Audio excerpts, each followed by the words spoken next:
I stumbled into college with excitement and naivety, thinking it would be a thrilling adventure.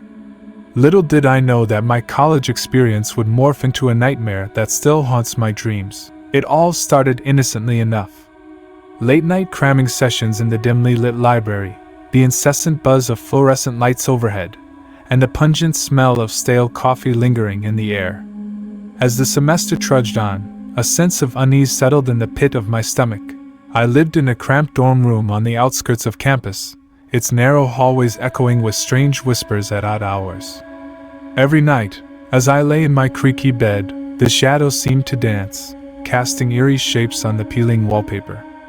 I dismissed it as mere exhaustion, but deep down, I felt a presence, something malevolent lurking just beyond my perception. One night, I awoke to the sound of distant laughter echoing through the deserted halls. Groggy and disoriented, I peered out into the darkness, but the source of the laughter remained elusive. A chilling breeze swept through the corridor, carrying with it an otherworldly whisper that sent shivers down my spine. Days blurred into nights, and the unsettling occurrences escalated. Strange symbols began appearing on my notebooks, etched in what seemed to be blood. My roommate, seemingly oblivious to the paranormal, dismissed it as a cruel prank by mischievous classmates. I, however, couldn't shake the feeling that malevolent eyes were watching my every move. One stormy night, as rain battered against the windows, I heard a rhythmic tapping on my door. Cautiously, I approached, heart pounding in my chest. The tapping persisted, each knock sending a jolt of fear through my veins. With trembling hands, I swung the door open, revealing an empty corridor. But there, etched on the doorframe, was a message written in a language unknown to me. As weeks passed, my sanity unraveled. I started seeing apparitions in the corners of my vision, shadowy figures that vanished when I turned to face them. Sleep became a distant memory as nightmares plagued my every resting moment.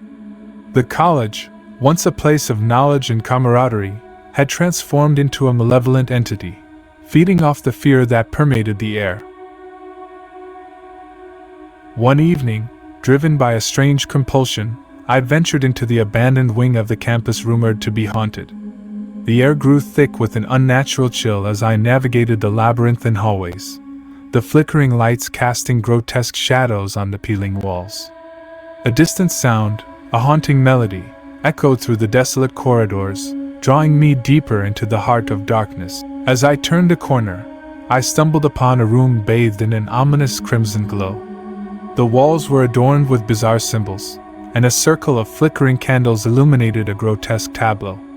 In the center, hooded figures chanted in a language that sent shivers down my spine. Their eyes, devoid of humanity, locked onto mine as I stood frozen in terror. Unable to tear my gaze away, I witnessed a nightmarish ritual unfold.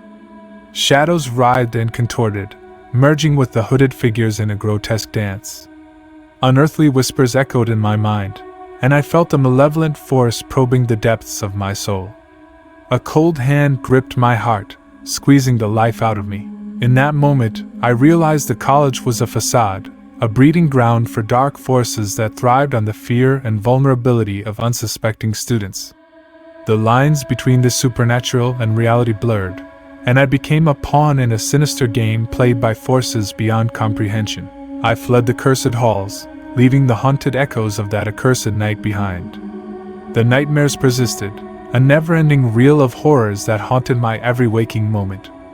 The college, now a distant memory, remains a spectral presence in the recesses of my mind, a reminder that some nightmares are all too real, lurking in the shadows of our seemingly mundane lives.